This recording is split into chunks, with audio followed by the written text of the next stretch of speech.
오늘 거룩한 성일에 하나님께서 우리에게 주시는 말씀은 신약 성경 에베소서입니다. 우리가 잘 아는 성경이죠. 에베소 6장 10절에서 20절 말씀. 이제 한 절씩 하나님의 말씀이 교독되어질 때에 하나님의 말씀이 여러분의 신비에 꽂혀서 여러분의 은혜의 담비가 내리시기를 주의 이름으로 축복합니다. 끝으로 너희가 주 안에서와 그의 힘의 능력으로 강건하여 지고 마귀의 관계를 능히 대적하기 위하여 하나님의 전신갑주를 입으라. 우리의 씨름은 혈과 육을 상대하는 것이 아니요 통치자들과 권세자들과 이 어둠의 세상 주관자들과 하늘에 있는 악의 영들을 상대함이라. 그러므로 하나님의 전신갑주를 취하라. 이는 악한 날에 너희가 능히 대적하고 모든 일을 행한 후에 서기 위함이라.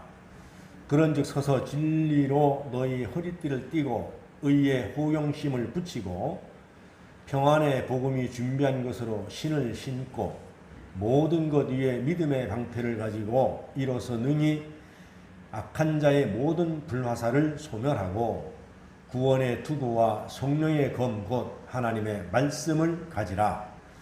모든 기도와 간구를 하되 항상 성령 안에서 기도하고 이를 위하여 깨어 구하기를 항상 힘쓰며 여러 성도들을 위하여 구하라.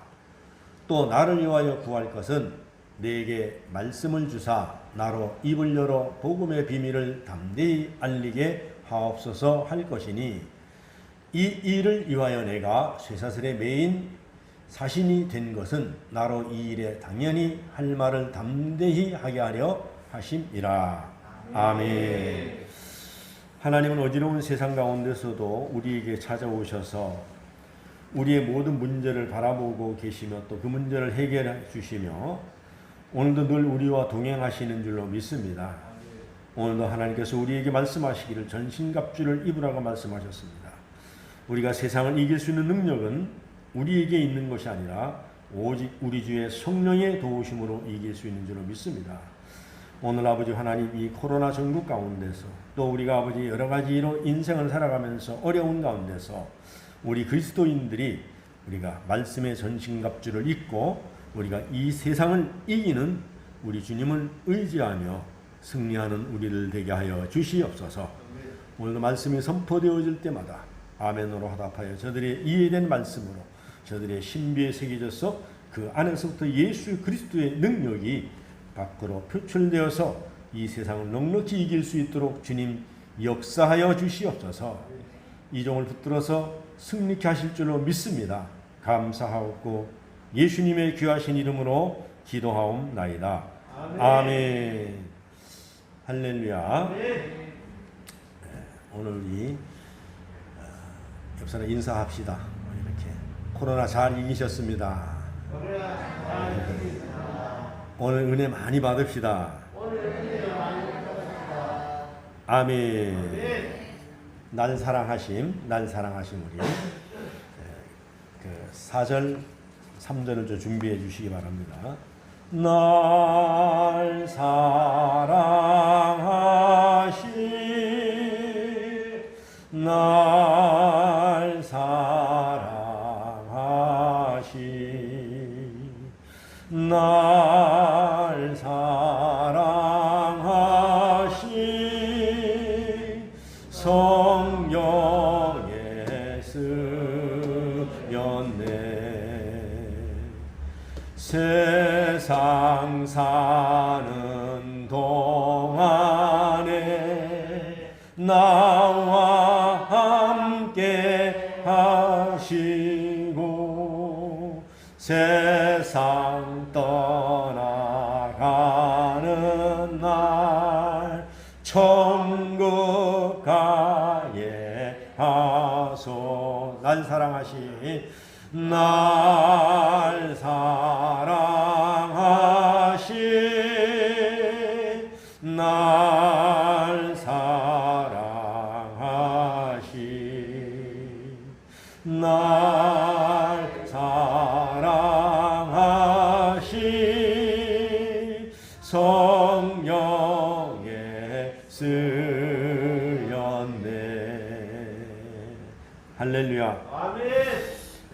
성경책은 하나님 우리를 사랑한다는 사랑의 이야기로 가득 차 있습니다.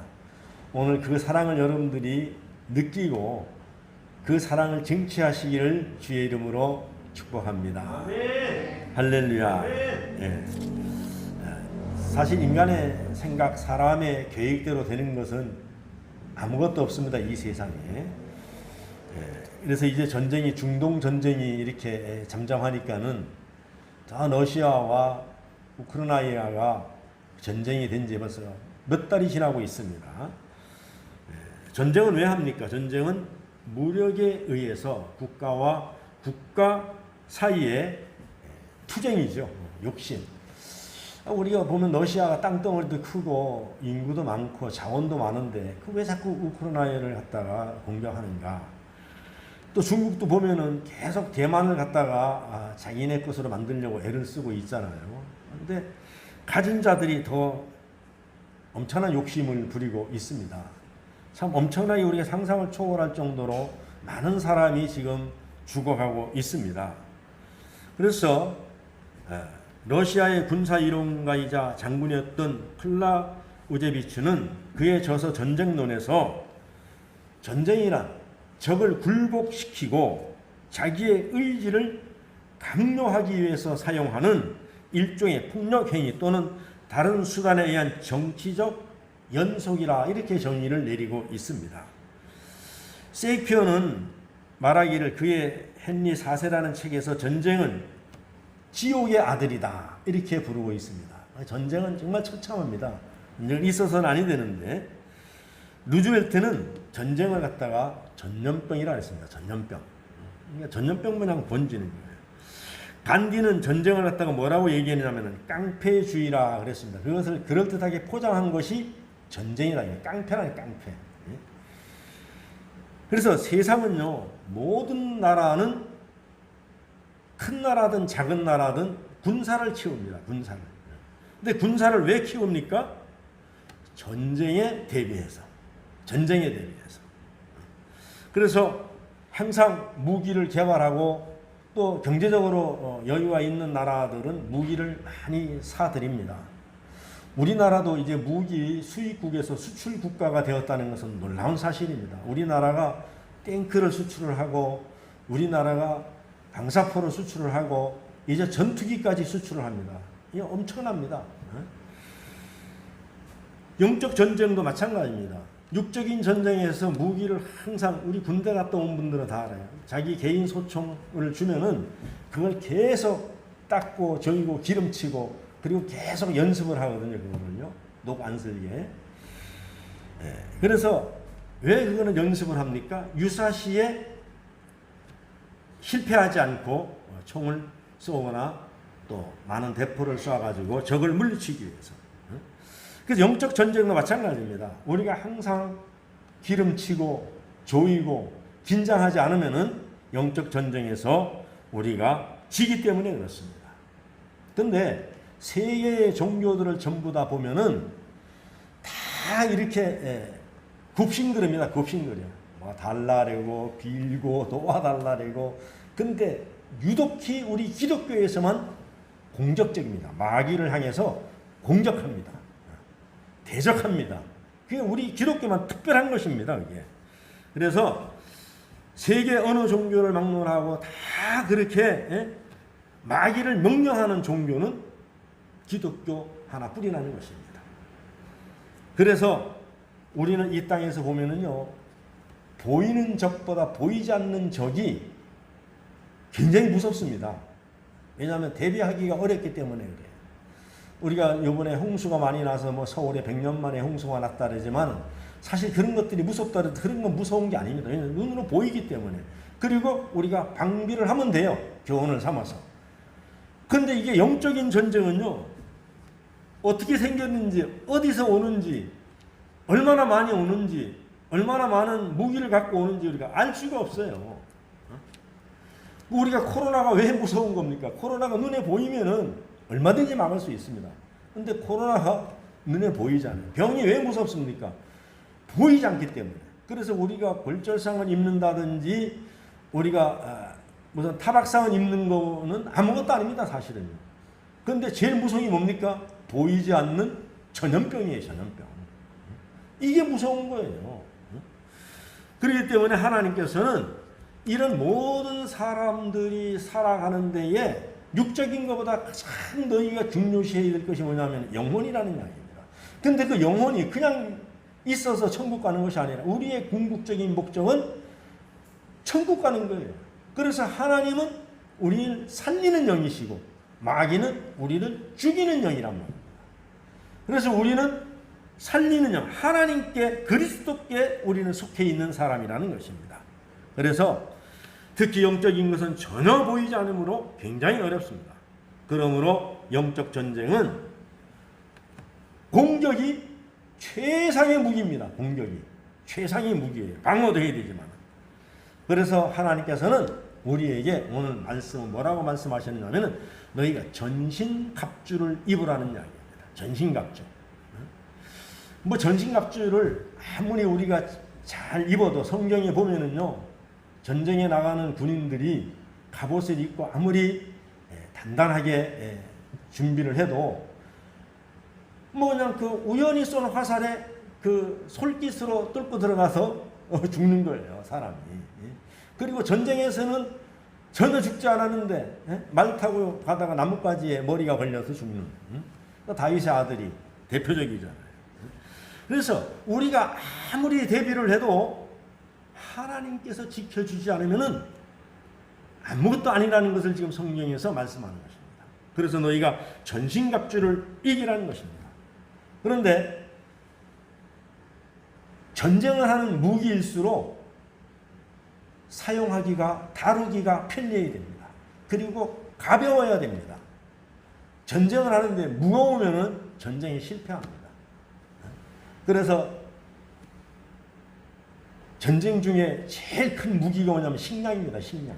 아무리 좋은 무기가 있어도요, 병사들이 먹고 마시지 못하면 그 전쟁은 집니다.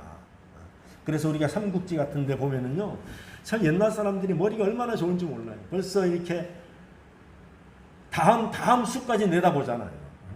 공격했다가 후퇴하면은 저 사람들이 따라온다. 어디다가 매복을 하면은 다 전면할 것이다. 이런 건 알고 다 하는 거예요. 지금은 인공위성으로 좀 보지만은 옛날에는. 그런데 그 삼국지에서 제일 문제가 되는 게 뭡니까? 보급, 식량 보급로를 끊어버리는 겁니다. 그냥 워낙 멀리까지 갔기 때문에 그래서 식량이 끊어지면은 전패하는 거예요. 전패.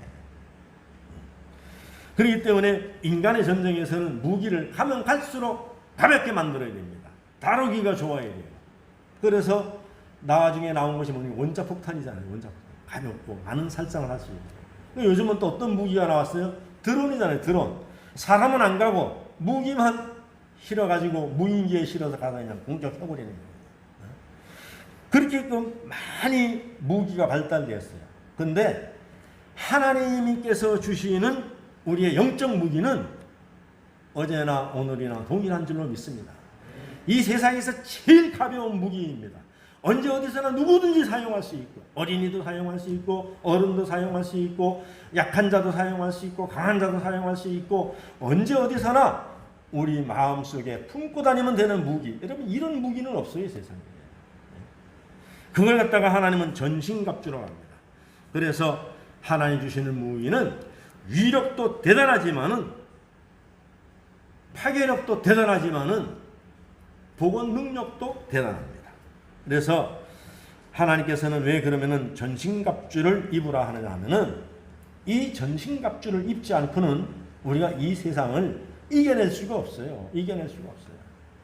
우리가 이 인생을 사는 자체가 어려움이고 힘들고 고난입니다. 이것을 우리가 예수 믿는다고 해서 크리스찬이라고 해서 이것이 오지 않는 건 아니에요. 다 옵니다.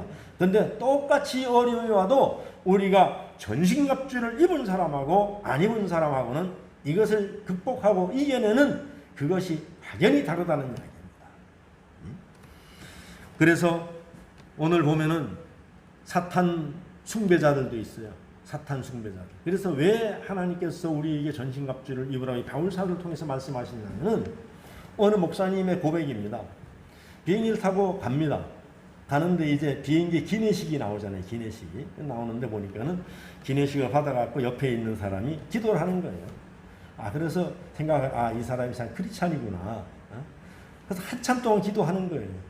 그럼 나중에 기도가 끝나고 나서 그렇게 물어봤답니다. 지금 그렇게 무슨 기도를 그렇게 오래 했습니까? 그러니까는 자기는 사탄 숭배자인데 무슨 기도를 오래 했느냐면은 유럽에 있는 교회가 완전히 파탄되고 다 무너지고 영적 지도자 목사들이 다 그냥 파멸되도록 기도했다는 이야기입니다. 그럼 이 사람이 깜짝 놀랐어요.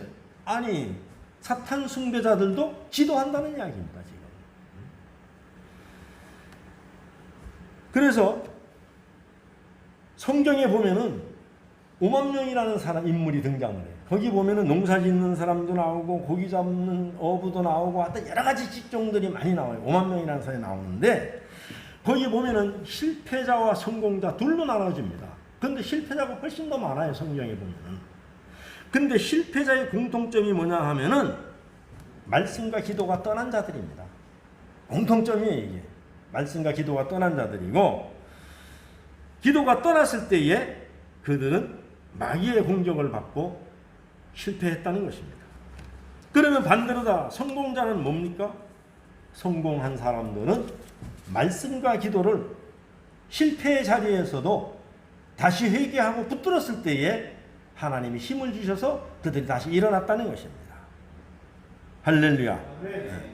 그래서 우리는 바둑에 보면 그래 하수와 고수가 있습니다. 하수는 뭡니까? 눈앞의 것만 이렇게 바라보는 거예요. 그리고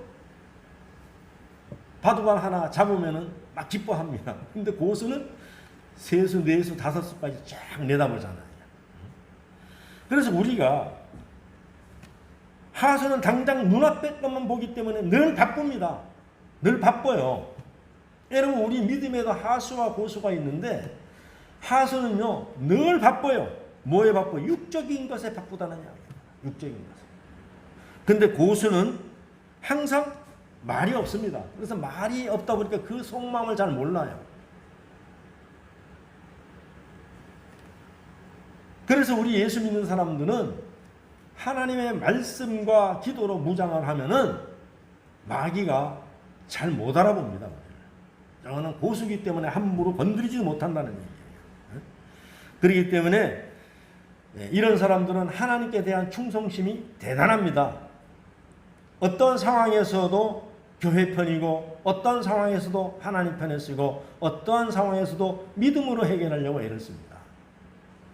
근데 하수는 당장 눈앞에 것만 보기 때문에 카더라 신앙으로 빠져버립니다. 아무개 권사가 카더라, 아무개 장로가 카더라, 아무개 집사가 카더라 해가지고 아무 줏대도 없이 그냥 넘어가 버리는 거예요. 그래서 교회를 혼란케 만들어 버리는 것입니다. 왜 하나님께서 그러면 우리를 갖다가 전신갑주를 입으라 합니까? 빈틈을 보이지 않게 하기 위해서. 사탄 마귀에게. 그래서 우리 예수 믿는 그리스도인들은 지금 전쟁 중인 그리스도의 군사라는 이야기입니다. 그리스도인의 군사. 그래서 예수의 좋은 군사라고 디모데후서 2장 3절에 표현하고 있는 거예요.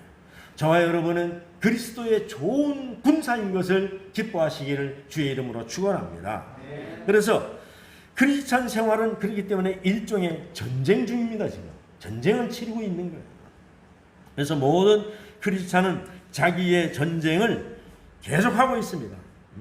이런 전쟁에 임한 병사로서 크리스찬은 전신갑주의 무장이 필요한데 전신갑주 무장이면 머리끝에서 발끝까지 무장을 해야 한다는 것이 오늘 본문의 말씀입니다. 본문의 말씀. 그래서 오늘 11절에서 12절에 보면은 마귀의 관계를 능히 대적하기 위하여 하나님의 전신갑주를 입으라. 목표가 분명히 나와요. 사탄 마귀를 이기기 위해서 전신갑주를 입는 겁니다. 그러면 사탄 마귀가 있다는 것입니다. 공격을 한다는 것은. 그리고 12절에 보면 우리의 씨름은 혈과 육을 상대하는 것이 아니요 통치자들과 권세자들과 어둠의 세상 주관자들과 하늘에 있는 악의 영들을 상대함이라. 할렐루야. 그러니까 우리의 싸움 대상은 분명합니다. 이게 악한 영들, 공중 권세 잡은 자들하고 우리가 싸우는 거예요. 그러면 14절에서 어떻게 해야 됩니까? 13절에도 그러므로 하나님의 전신갑주를 취하라. 이는 악한 날에 너희가 능히 대적하고 모든 일을 행한 후에 서기 위함이라. 그러면서 쭉 나오는 것이 뭡니까? 14절에서부터 그런즉 서서 진리로 너희 허리띠를 띠고 의의 호경심을 붙이고 평안의 복음이 준비한 것으로 신을 신고 모든 것 위에 믿음의 방패를 가지고 이로써 능히 악한 자의 모든 불화살을 소멸하고 구원의 투구와 성령의 검 곧 하나님의 말씀을 가지라. 할렐루야. 이 6가지 중에서 마지막에 성령의 검 하나만 공격 무기입니다. 다 이렇게 방어 무기예요. 방어 무기. 그래서 우리가 그 사격 같은 데 보면은 장군들이 보면은 투구를 다 쓰잖아요. 투구는 머리를 보호하기 위해서 쓰잖아요. 가슴에 흉패를 붙이는 건 뭡니까? 방탄조끼 같은 거 있고 화살이 날라오면 그걸 막기 위해서. 무릎띠도 띄고 허리띠도 띄고 신발. 여러분 군인이 싸우는 데서 신발이 굉장히 중요합니다. 발이 편하지 않으면 그 전쟁에 이길 수가 없어요. 군인들은요, 뭐 뾰족한 나무건 바위건 아니면은 무슨 독충이건 밟아서 다 그걸 뚫지 못하는 신발을 신어야 됩니다. 그런 신발을 신어야 되기 때문에 그렇습니다. 그래서 이 마귀의 계계를 능히 대적하기 위해서 하나님은 전신갑주를 입으라는 것입니다. 그러므로 하나님의 전신갑주를 취하라. 그런데 이 전신갑주만 입어서 우리가 다 그런 무장이 끝났느냐? 그렇지 않다는 얘기죠. 아이고 목사님 나도 뭐 성경도 읽고 나도 새벽기도도 나가고 나도 기도도 하고 다 합니다. 난 믿음도 있습니다. 다 전신갑주를 입었습니다. 근데 오늘 바울 사도께서는 그렇게 전신갑주를 입고 성령의 검을 가졌다 해가지고 너희가 전쟁에서 이길 수 없다는 것입니다. 자, 오늘 글은 보면은요, 18절입니다. 18절에서 19절까지 한번 다 같이 한번 읽어보세요. 시작. 모든 기도와 간구를 하되 항상 성령 안에서 기도하고 이를 위하여 깨어 구하기를 항상 힘쓰며 여러 성도들을 위하여 구하라. 또 나를 위하여 구할 것은 내게 말씀을 주사 나로 입을 열어 복음의 비밀을 담대히 알리게 하옵소서 할 것이니. 자, 여기 보면은 기도의 두 줄기가 나옵니다. 기도의 두 줄기가 뭡니까? 한 줄기는 뭡니까? 모든 기도와 간구를 하되 항상 성령 안에서 기도해야 된다는 것입니다. 성령 안에서 기도해야 된다는 것입니다. 그래서 이를 위하여 깨어서 기도하되 항상 누구를 위해서 해야 돼요? 여러 성도들을 위해서 기도해야 된다는 것입니다. 그러면은 우리가 전신갑주를 다 입었어요. 입었는데 우리가 그래, 나는 막 모태신앙이고 나는 말이지 20년째 믿었고 나는 교회 직분도 가지고 있고 그렇기 때문에 나는 믿음 하면은 내가 제일이야 이렇게 생각할 수 있지만 마귀는 그런 것들을 표적을 듭니다. 이러면 이런 거예요. 나는 공부하기 위해서 고3이야 고3. 그래서 참고서도 사고 하여튼 내가 공부할 수 있는 좋은 가방도 사고 정말 메이커 있는 교복도 하나 입었어.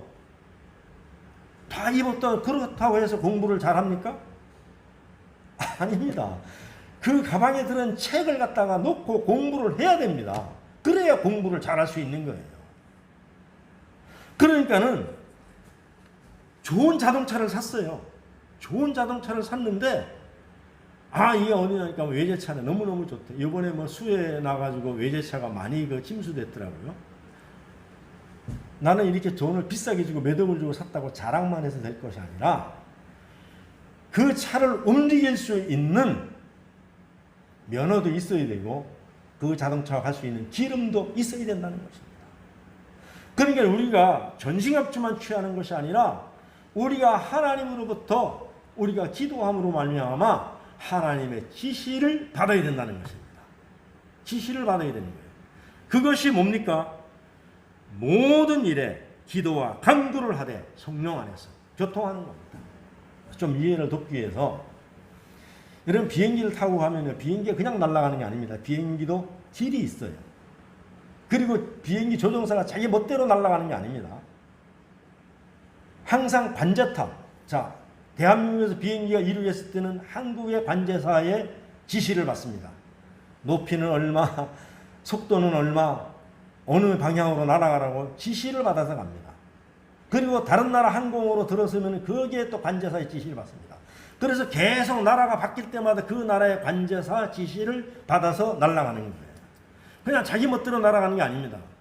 그러니까 아무리 좋은 비행기라도 조종사가 딱 올라타면은 관제사하고 교통을 해야 되듯이, 우리가 아무리 좋은 전신갑주를 취했다 하더라도 우리의 인생의 항로의 주인 되시는 우리의 힘이 어디서 나오는가, 그걸 알아야 되는데, 그게 어디서 나오냐면 성령 하나님으로부터 힘이 나온다는 것입니다. 그래서 기도는 뭐냐 하면 끊임없이 하나님 앞에 기도함으로 말미암아 물어보는 거예요. 물어보는 거예요. 마치 비행기 조종사가 지금 어느 항공을 날리고 있는데, 예? 만약 연락이 두절되면 미아돼 버리는 거예요. 이건 사고 난 거예요. 10분만 연락이 안 돼도 벌써 비상이 딱 걸립니다. 이게 비행기가 추락한 건 아닌가, 다른 항로로 갔는가, 납치된 건 아닌가. 배도 마찬가지예요. 그 큰 배가 그냥 바다를 항해하는 것 같지만은 다 항해사하고 연락이 다 됩니다. 연락이 다 돼요. 하다못해 우리 기차 이 KTX 오잖아 이거요. 이거 기관사가 혼자 몰고 오는 게 아닙니다. 통제실에서 다 통제를 합니다. 지금 속도로 몇 킬로 나라, 차 간격이 앞에 몇 킬로다, 차 간거리가 얼마다, 앞차가 지금 어디 도착했다, 다 통제에 따라서 움직입니다. 그렇기 때문에 여러분들이 서울서 KTX를 타도 부산까지 무사히 도착할 수 있는 거예요. 지하철도 마찬가지로 땅속으로 가도 여러분들 그냥 지하철 기관사 혼자 몰고 가는 게 아닙니다. 관제실에서, 부산은 어디 있습니까? 범내골에 있잖아요. 관제실에서 다 얘기해 줍니다. 앞에 지금 차가 어느 역을 출발했고 몇 킬로로 가고 너는 몇 킬로로 가서 다음 역에 어디에서 쓰고 다 알려주기 때문에 안전사고 없이, 자기 혼자 가는 것 같지만 상황실에서 다 바라보고 있다는 거예요. 이해가 가십니까? 우리 하나님께서 우리가 전신갑주만 입어서 되는 것이 아니라 우리 하나님 앞에 우리가 끊임없이 기도하는 것은, 항상 성령 안에서 깨어 기도하는 것은 하나님께서 우리의 항로를, 우리의 인생의 항로를, 우리가 해야 될 일을 우리가 늘 하나님 앞에 이렇게 물어보고 가야 되기 때문에 그렇습니다. 좀 더 이해를 돕기 위해서 여러분, 요즘은 뭐 이렇게 무제한이 많이 나와요. 근데 그 휴대폰이 처음 나오고 나서 와이파이라는 게 있어요. 그래서 요즘은 공공장소 같은 데도 와이파이를, KTX를 타도 와이파이가 있어요. 그러면 그 KTX 그 코레일하고 연결하면 그냥 와이파이가 터지고, 공공장소 가도 되고, 우리나라는 잘 돼 있어요. 근데 처음에 외국에 나갈 때는요, 그 몇 푼 안 되는 돈 아끼려고 우리가 예를 들어 SK 같으면은, KT 같으면 그 회사에다가 요금을 내고, 내가 외국에 나가서도 이거를 사용을 해야 되겠습니다. 돈이 비싸잖아요. 그러니까 그냥 나가서 가면 호텔이나 공공장소 같은 데 가면 와이파이가 있어요. 그러면은 와이파이가 터지면은 잠시 그동안에 고국에 있는 친구들한테 아니면은 교인들한테 문자도 보내고 카톡도 보내고 통화도 한단 말입니다.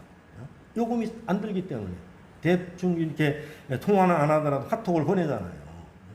근데 그 영역을 벗어나면은 안 되는 거예요. 안 됩니다. 그와 마찬가지로 기도는 뭐냐면 하나님의 영역을 벗어나지 않는 거예요. 우리가 늘 하나님과, 그래서 항상 기도하라는 것은, 어떤 사람들이 아니 어떻게 목사님 쉬지 않고 매일 기도합니까? 그 얘기인데, 그렇게 매일 기도하는 것이 아니라 하나님과의 연결고리를 끊지 말라는 얘기입니다. 늘 하나님을 생각하면서 주님과 교통하면서 그렇게 하라는 거예요. 그게 그런 신앙생활을 하라는 것입니다. 이해 가십니까? 그렇기 때문에 우리는 전신갑주를 입었다고 해서 끝나는 게 아니에요. 그래서 모든 기도와 간구를 하되 항상 성령 안에서 기도하고 이를 위하여 깨어 기도하기를 항상 힘쓰며 여러 성도를 위하여 기도하라. 왜 그럼 여기에서 여러 성도를 위해서 기도하라는 것입니까? 우리나라 사람들은요, 대부분이 보면은 믿음이 좋다 그래도 엎드리면은 자기 기도만 합니다. 이게 습관화되어 있어요. 자기 기도만 합니다. 그리고 자기 자녀들, 자기 가족들, 이 범주를 벗어나지 못해요. 달라고 하는 거. 그런데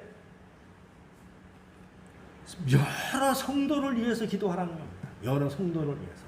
그러면 자기 것은 그냥 되는 거예요. 자기 개인 것 안 해도 하나님께서 내가 이미 구할 것을 다 알고 계신다 그랬어요. 알고 계신다 그랬어요. 그래서 그리스도인들의 안타까운 것은 뭐냐면요, 자기만을 위해서 하는 것도 어떻게 보면 죄성이에요. 죄성. 그래서 여기 바울 사도는 여러 성도를 위해서 기도하라는 것입니다. 그래서 우리나라 속담에 그런 거 있잖아요. 나는 말이지 기도하고 싶어도요, 사촌이 땅 사면 배 아프다고. 내가 나만 잘 되면 됐지 뭐 다른 사람이 잘 되는 것까지 내가 하면 내가 배가 아파서 내가 아무게 집사가 잘 되고 아무게 장로가 잘 되면 내가 배가 아파서 우리 장로님 아들 딸이 잘 되는 거 보니까 내가 배가 아파 죽겠다고 말이에요. 이런 마음에서 기도를 안 하는지 몰라도 독일에도 그런 비슷한 그 속담이 있어요. 차턴 브레이드라는 그런 그 남의 불행에서 내가 기쁨을 느낀다. 그런 단어입니다. 남의 불행에 내 기쁨이 된다는 거예요. 내 기쁨이. 우리나라에 마치 사촌이 땅 사면 배 아프다는 얘기하고 좀 비슷하지 않습니까? 우리나라만 그런 게 아니라 세계 모든 사람들이 다 이기적입니다. 다 이기적이에요. 그래서 상담하기 하면 그런 거 있잖아요. 그 사람은 상담해 줄 때에 마음을 녹일 수 있는 방법이 뭡니까? 그 사람보다 더 큰 불행을 당한 사람을 갖다가 예화로 들어버리는 겁니다. 그래서 위로를 주는 거예요. 러시아에서 그런 그 민화가 있습니다. 러시아에 보면은 그 민화 가운데서 요술 램프 안 있습니까? 요술 램프. 요술 램프. 그래서 요술 램프에다 말하니까 이제 그 요술 램프가 다 들어주는 거예요. 그래서 어떤 농부가 요술 램프를 주문을 하니까 거인이 딱 나왔어요. 요술 램프. 거인이 넌 무슨 문제가 있느냐 그러니까 다른 문제는 없는데 옆집에 있는 젖소가 있는데 한 마리 있는데 이 젖소가 너무너무 젖이 많이 나오고 얼마나 양질이 좋은 젖이 많이 나와가지고 그 젖을 너무너무 많이 짜가지고 그걸 팔아서 아이들 공부도 시키고 집도 사고 이 집이 너무너무 잘 된다 이겁니다. 너무너무 잘 된다 이거예요. 그래 배가 아프다 이겁니다. 그러니까 이 요술램프에 나온 거인이 뭐라 그래요? 그러면은 어떻게 해주랴? 그러면 내가 저 옆집에 저 잘 나오는 저 젖소를 똑같은 걸 너한테 하나 줄까? 그러니까 아니요. 그럼 뭐냐 이거야? 어떤 걸 해줄까? 그러니까 옆집의 젖소를 완전히 죽여주세요. 이게 여러분 우리나라 사람만 사촌이 땅 사면 배 아픈 게 아니라 세계 어느 나라나 다 공통점입니다. 인간은 이렇게 죄성이 있어요. 그래서 인간의 본능은 잘 나타내 주는 것입니다. 여러분 우리가 왜 성령의 인도하심을 받아 기도해야 됩니까? 인간은 잡다한 기도, 쓸데없는 기도를 하는 거예요. 가만 놔두면. 그래서 성령의 인도하심을 따라서 기도를 해야 되는 거예요. 인간은 자기 이기심으로 가득 차 있습니다. 그래서 자기 것만 구하는 거예요. 그러니까 우리가 은혜의 원천인 성령의 인도하심을 받아, 그분의 인도하심을 받아 따라 기도하게 되면은 주님이 기뻐하는 기도를 함으로 우리의 심령이 기쁘게 되고 우리 이웃의 문제도 해결되지만은 내 문제도 해결된다는 사실입니다. 그것을 바울 사도가 지금 지적을 하면서 그렇게 성령 안에서 기도하고 이를 위하여 깨어 기도하기 힘쓰며 여러 성도들을 위해서 기도하라는 것입니다. 그 다음에 바울 사도가 또 두 번째는 19절에 또 나를 위하여 구할 것은 내게 말씀을 주사 나로 입을 열어 복음의 비밀을 담대히 알게 하소서 할 것이니. 자, 이 사도 바울이 지금 어디에 옥에 갇혔습니다. 옥에 갇혔어요. 옥에 갇혔으면은 만약에 우리 저 같으면 그럴 거예요. 많은 성도들 편지 쓰면서 삼강교회 성도 여러분, 장로님들을 비롯하여서 내가 옥에 갇혔는데 내가 빨리 나갈 수 있기를 좀 기도해 주시기를 바랍니다. 그리고 옥에서 너무 춥고 그리고 배고프니까는 좀 담요 같은 것도 생기고 먹을 것도 좀 단백질도 좀 구해서 먹을 수 있도록 여러분들 기도를 많이 해주시기 바랍니다. 뭐 이런 기도 안 하겠어. 목에 갇혀 있는데. 예? 그런데 전혀 자기 일을 위해서 기도하는 것이 아니라 거기에서도 나로 하여금 복음의 비밀을 전할 수 있도록, 복음을 전할 수 있도록, 하나님의 말씀을 잘 전할 수 있도록, 언제 어디서나 하나님의 말씀을 당당하게 전할 수 있도록 그런 목사가 되게 해달라고 기도를 해달라는 것입니다. 여러분, 그러니 여러분 이 바울 사도를 통해서 여러분들이 목사를 위해서 기도해야 될 것이 얼마나 중요한지 알죠? 이제 우리가 새로 모실 목사님을 위해서 여러분들이 죽도록 기도해야 됩니다. 여러분, 목사를 위해서 기도하는 것은 나를 위해서 기도하는 거예요. 그래서 새로 오는 담임 목사가 여러분들이 정말 크고 비밀한 복음을 담대히 전하고 우리에게 그 양질의 꿀을 먹일 수 있도록 여러분이 기도해야 되는 거예요. 기도 안 하면 여러분들만 손해예요. 여러분들만 손해. 기도를 많이 하면은요, 이 강단에 딱 쓰면은요, 벌써 틀려요. 나가는 게 이 성령께서 여기서 내란 미는 게 벌써 틀립니다. 근데 그렇지 않으면은요, 계속 있던 말도 들어가 버리고 잊어버리고 버리고 막 그래요. 그런 건 느낍니다, 우리가. 그래서 여러분은 훌륭한 목사는 없습니다. 대단한 목사는 없습니다. 하나님은 기도하는 성도를 통하여서 목사를 사용하시는 줄로 믿습니다. 할렐루야. 네. 그래서 저는 여태까지 목회하면서 여러분들한테 그런 말씀 많이 안 들었습니다만, 이제 물러가는 입장에서 이제 후임 목사를 위해서 여러분들에게 부탁을 드리는 거예요. 부탁을 드리는 겁니다. 근데 보세요. 20절에 보면 이 일을 위하여 내가 쇠사슬의 매인 사신이 된 것은 나로 이 일에 당연히 할 말을 담대히 하게 하려 하십니다. 그러니까 지금 옥에 갇혀 있어, 사슬에 맺혀 있어서도 이 일을 위해서 해결해 달라고 내가 기도하는 것이 아니라 내가 하나님의 사도로서의 언제 어디서나 당당하게 하나님의 복음을 전할 수 있는 나로 서게 해달라고 성도님들이 기도해 달라는 것입니다. 그래서 우리가 전신갑주를 입는 것, 이거 중요합니다. 입어야 됩니다. 매일 하나님과 교제해야 되고, 말씀을 읽어야 되고, 찬양해야 되고, 시간을 정해놓고 기도해야 되고 해야 됩니다.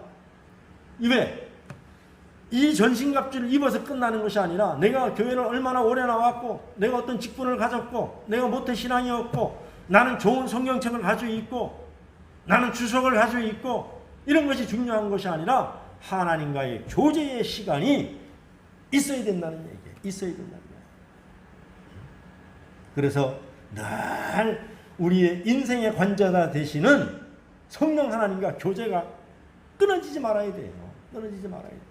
그래야 우리가 우리 인생의 항로를 무사히 마칠 수 있다는 것입니다. 그리고 그것이 궁극적으로 뭐냐면은 세상을 이길 수 있는 능력이 어디서부터 나오느냐? 우리 주 성령으로부터 나온다는 사실입니다. 여러분, 코로나로 어렵습니까? 들려오는 전국은 여러분들이 정말로 답답합니까? 걱정하지 마십시오. 그거는 늘 말씀드리지만 제가 태어나서 지금까지 사는 날 동안에 늘 그랬습니다. 좋은 적이 별로 없어요. 굉장히 어려웠고, 경제가 어려웠고, 뭐가 어려웠고 늘 그랬습니다. 그런데 지금까지 큰일 날 일은 한 번도 없었어요. 다 극복됩니다. 주 안에서. 그렇기 때문에 우리는 주 안에서 우리가 정말로 여러분들이 자녀를 위하여서, 여러분들이 교회를 위하여서, 여러분들이 성도를 위하여서 기도할 때에 내 문제는 그냥 다 해결되는 거예요. 해결되는 겁니다. 바울 사도가 그것을 지금 자유로운 몸이 아닌데도 불구하고, 갇혀있는 몸인데도 불구하고 우리에게 전신갑주를 입으라고, 전신갑주를 입으라고, 그리고 그것으로 끝나는 것이 아니라 늘 모든 기도와 간구하되 항상 성령 안에서 기도하고, 이를 위하여 깨어서 기도하고, 첫째로 모든 성도를 위해서 하고, 둘째로 옥에 갇혀있는 나를 위하여서 복음의 비밀, 내가 말씀을 깨달아서 복음을 담대하게 전할 수 있는, 그리고 내가 매인 것이 당연한 일이지만은 이 어려운 환경과 여건과 어떠한 장소를 구애받지 않고 늘 복음을 전할 수 있는 사도가 되게 해달라고 기도를 지금 부탁하고 있는 것입니다. 오늘 여러분들이 아무리 어렵더라도 내가 초두에 말씀드렸듯이 하나님께서는 우리에게 비밀병기를 얼마나 간수하기 좋게끔 주셨는지 몰라요.